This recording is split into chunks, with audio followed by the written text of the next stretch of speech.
people here at the Y have always just been, it's almost, you want to say, it's almost like family.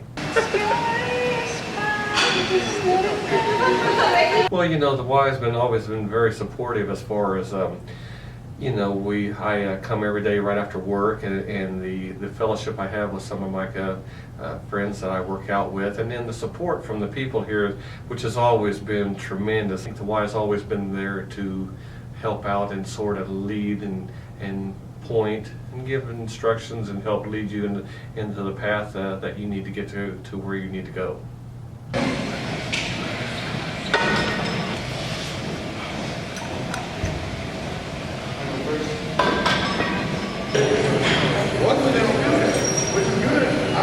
He's one of my top friends, I'll say that. He's, because it's almost like, that's probably one of the best way to put it. He's more than just like a father, like he's like a friend and everything. He's always there for me. And so he's someone I know I can talk to whenever I need. Well, Nick's always been a daddy's boy. He was a great athlete. Him and I, sports was always very important through us and academics as well. As a parent, I've always been, you know, people have told me how he's always been the apple of my eye, which is kind of true. You know, I don't deny it. So I always had a very special bond. Well, I'll try to, you know, do this without getting emotional, but, you know, I mean, as a parent, you know, I had to, you know, I'm the youngest of 11 kids, and I'd lost my oldest brother to the same thing. And of course, when, you know, we went in, and Nick, we thought he had pulled a muscle from swinging a bat. And, you know, because it was still softball season, and, you know, wasn't too concerned about it. And that ultrasound evidently triggered something, and he started vomiting that night with a lot of pain, and we ended up going to the emergency room, and I thought, well, maybe appendix might have busted or something. And initially, that's what they told us they thought it was. And, you know, they walked right by me and walked over and said, "Nick, we got some bad news." And about that time, I turned around, and I thought, what? And then, you know, he said, "Well, we think you got, you know, lymphoma."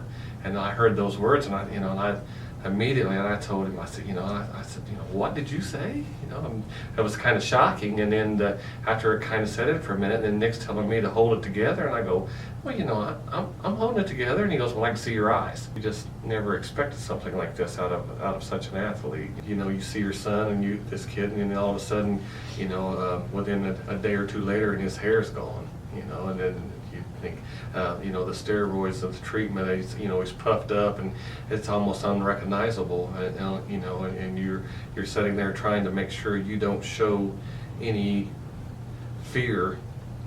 After a few rounds of chemo, my mind was going crazy. I didn't know what to think.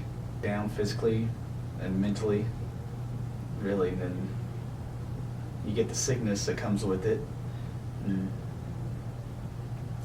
wow, that basically sums it. Just terrible. Just a terrible thing. People I never even knew, ever talked to, would come up to me, you know, whenever if I'd be out, they'd say something. I had a lot of friends that really helped spread, like, take donations and stuff. They made t-shirts and little wristbands. One friend threw a basketball tournament, and that was pretty nice. I always had a membership and everything. I was coming to the Y, and then I got sick, so I had to cancel it, and then I got the free membership. I was pretty speechless. I wasn't expecting it at all. So, but it was definitely made me feel good and pretty happy about it. I've been using it to my advantage. I'll say that much. Now I feel like it's different working out, because now I enjoy it more. It's not like I kind of felt like back then I used to like gotta go work out, but now when I come, it's like I'm excited. And I think I'm probably stronger now than I was before. It means a lot. I get to meet new people here all the time. I've made a lot of friends going to the Y.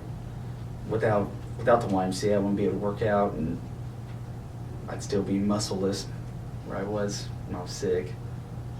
The thing, like I said, always about the Y, you know, is it becomes, at least for me, I think the goodness it becomes kind of addicting. You know, you get so used to it, and then like days when you don't, you know, or if we're on vacation and you miss it, and then you miss this, and you look forward to it. It's something we like to do every day, and you know, it's in the same way with Nick and I. Our life goes a lot around our workout, and you know how much better we feel afterwards, not only physically but mentally. Say, you know, that to come through with the help of when Nick's darkest moments of, financial wise, they were supportive enough to help him with a membership to get him back on his feet, and that's it's kind of priceless.